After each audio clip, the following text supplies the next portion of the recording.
O objetivo desse vídeo é explicar o que é a chamada tokenização de ativos reais, tokenização RWA.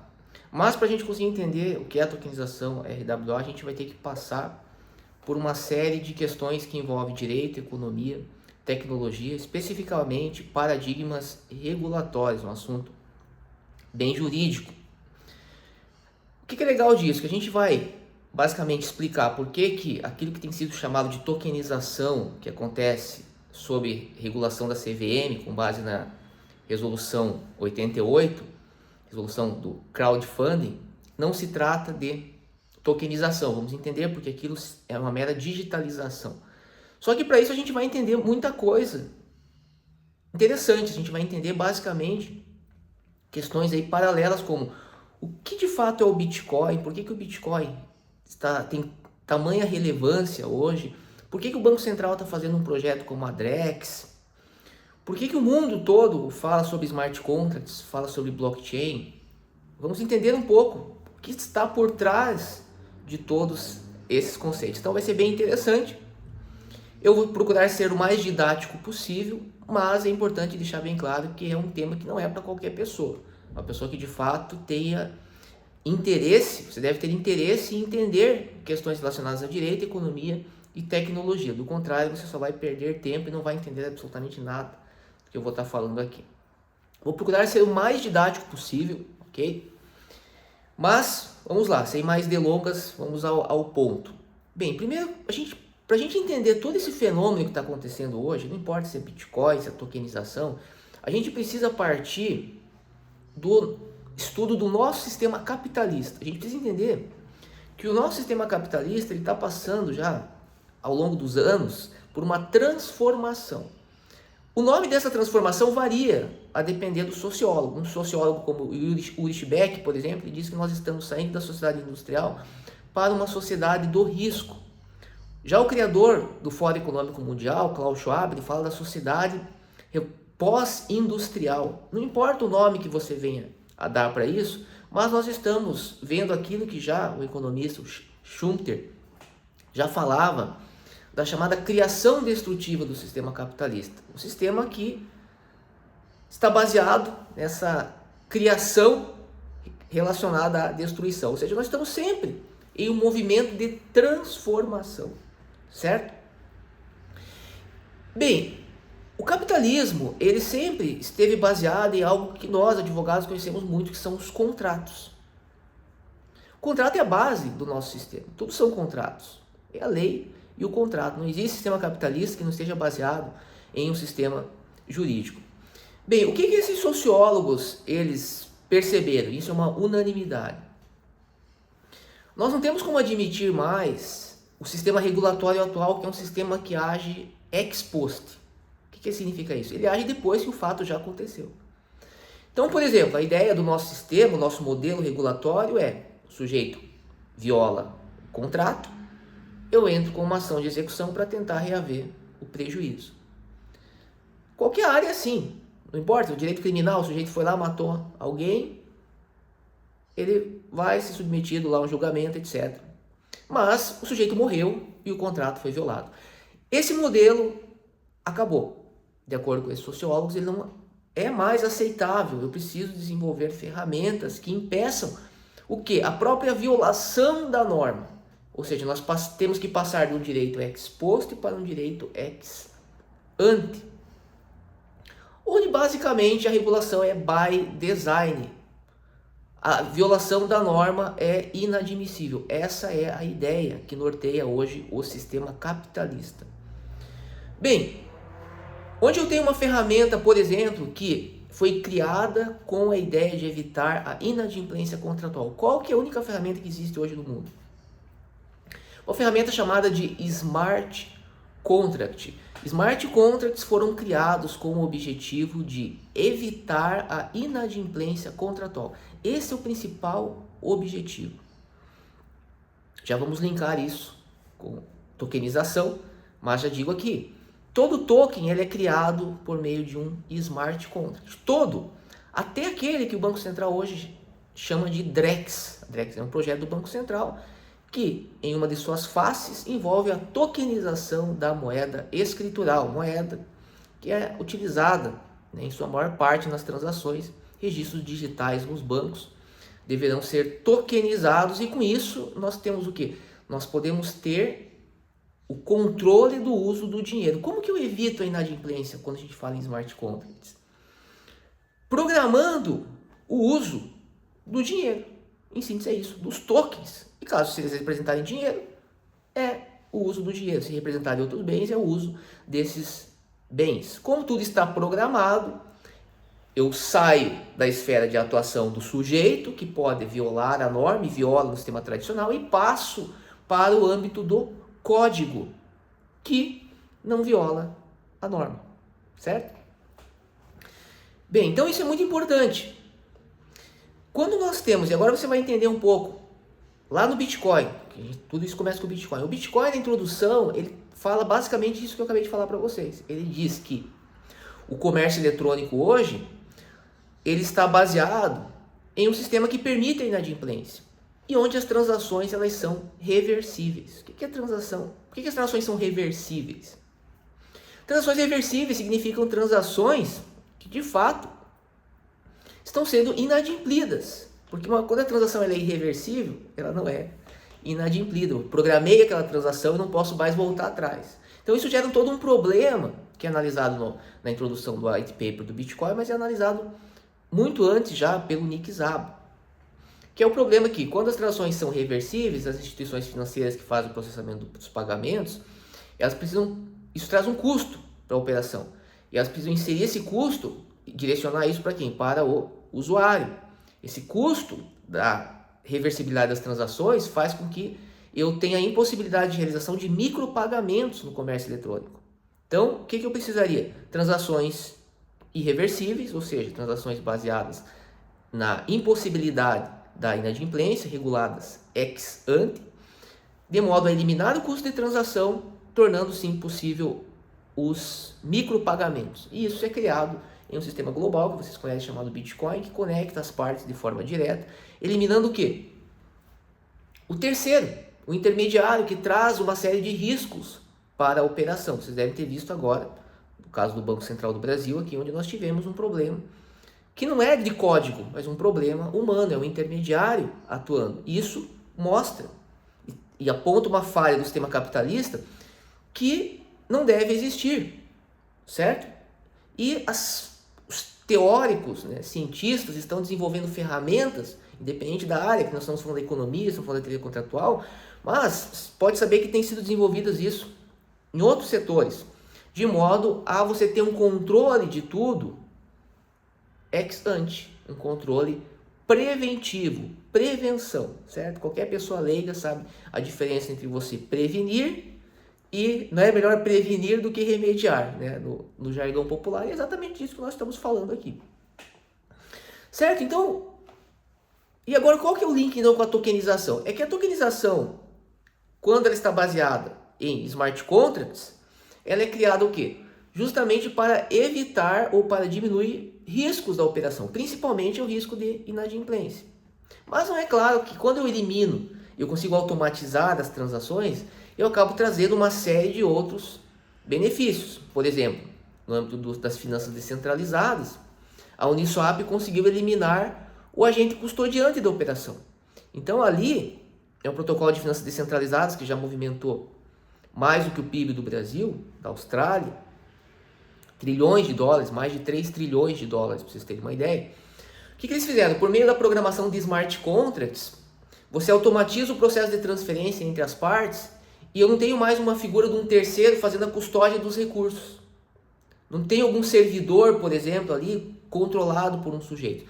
Tudo é feito por smart contracts e com isso eles então conseguiram desenvolver um sistema que hoje está em ampla adoção, amplo crescimento. Um sistema que faz que opere em redes públicas como Ethereum, trazendo uma interoperabilidade, uma padronização, uma outra questão importante, quando eu tokenizo, eu estou padronizando. E diminuindo, resolvendo riscos que existem no modelo tradicional. E é disso que se trata. Por que que hoje o DeFi, chamadas finanças descentralizadas, está sendo discutida nos grandes fóruns, como o Fórum Econômico Mundial? Por que que o coordenador do projeto da Drex fala que o que inspirou o projeto deles foi as finanças descentralizadas, no sentido de que eles olharam e viram a existência de um mercado global, um sistema financeiro global interoperável, onde as partes negociam de forma livre, sem intermediários. Não importa que você venha dizer, mas a Drex vai centralizar em torno do governo. Eu sei que vai centralizar em torno do governo, que obviamente não é finança descentralizada, mas o que eu estou querendo dizer é que eles viram um modelo superior ao modelo e de alguma forma estão tentando criar algo parecido, ainda que não venham conseguir fazer isso. Mas a ideia é, de alguma forma, possibilitar a integração do nosso sistema a esse novo sistema, que é o sistema que nós temos das finanças descentralizadas.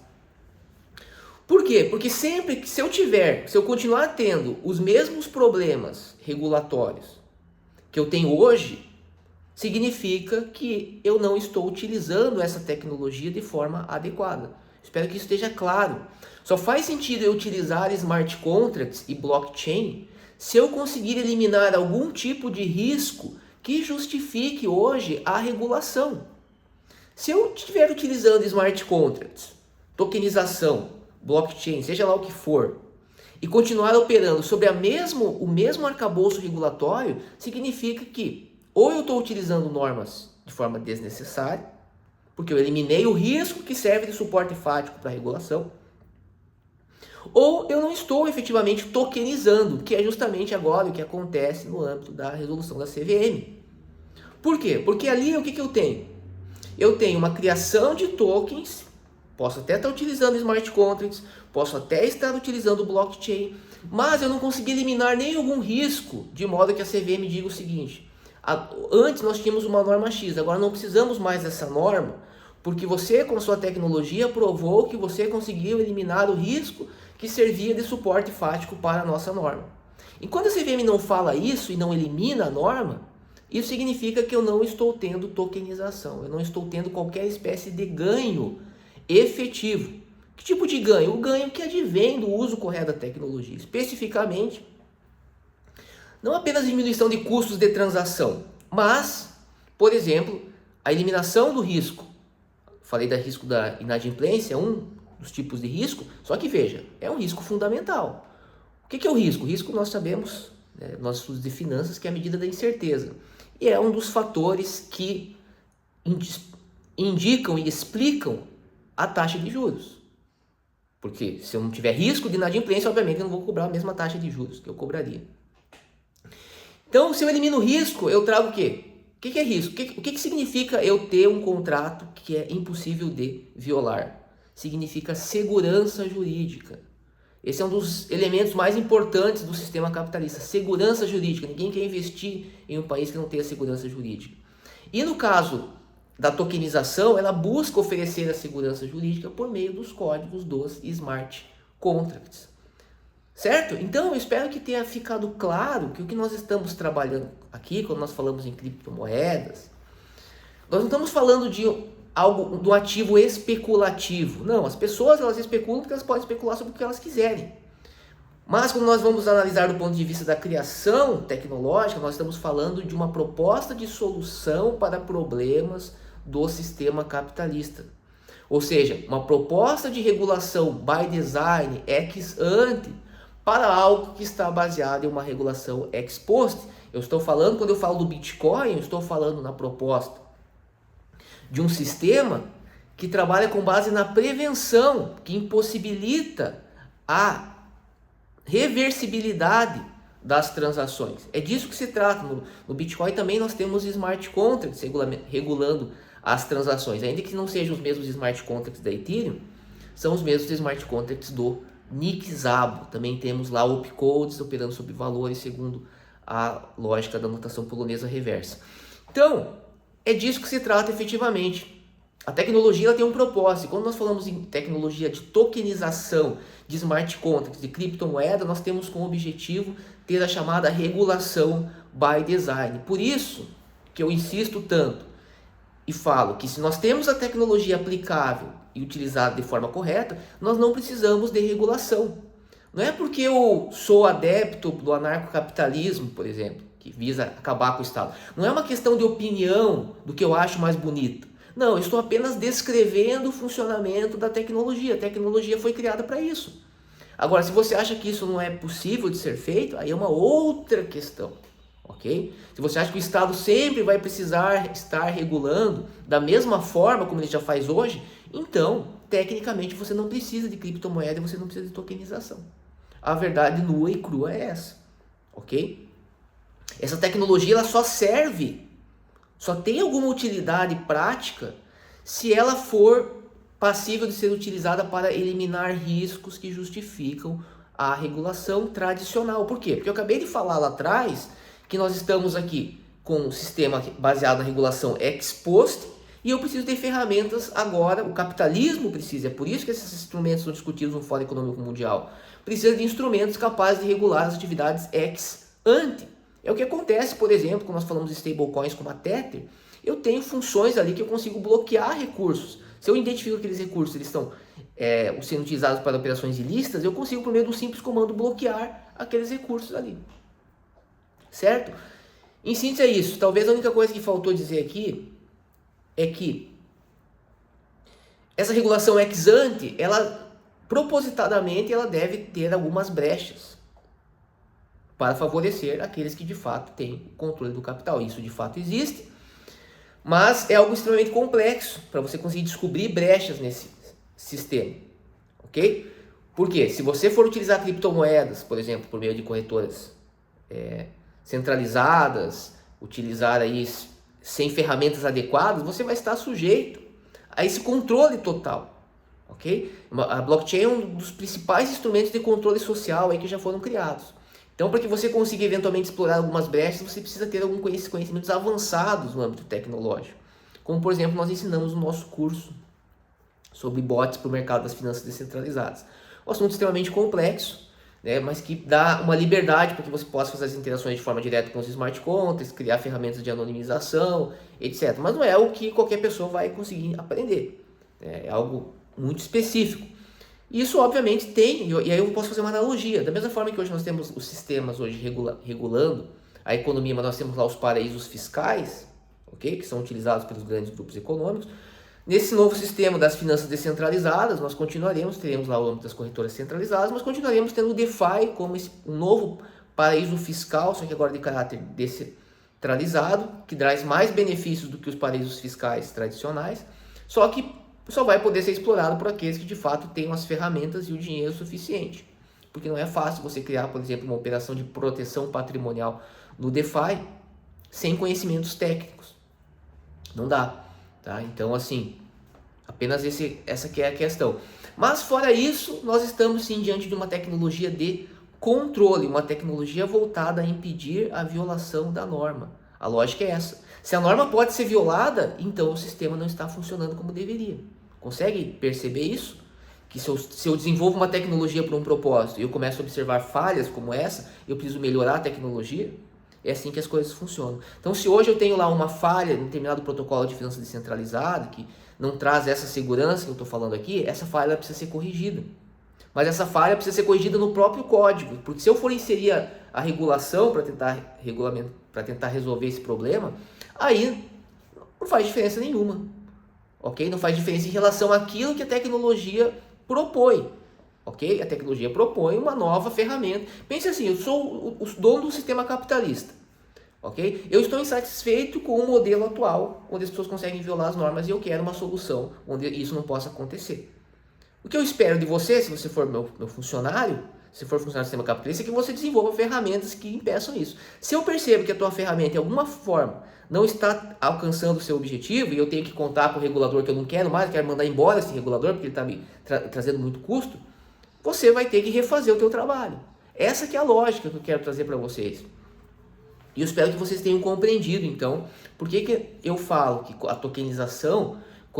A tokenização é inversamente proporcional à regulamentação do sistema tradicional. Quanto mais eu tenho regulação do sistema tradicional, menos eu tenho benefícios no âmbito da tokenização. Quanto menos regulação do sistema tradicional, mais eu tenho benefícios no âmbito da tokenização e do uso das criptomoedas.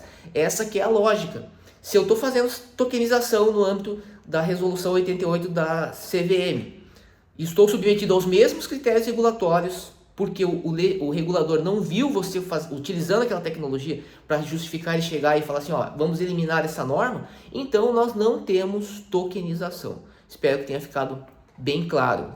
Nós estamos falando de uma tecnologia diretamente vinculada a questões regulatórias, ok?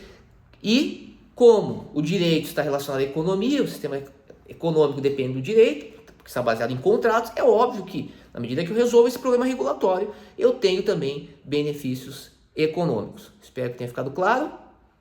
Nos vemos no próximo vídeo.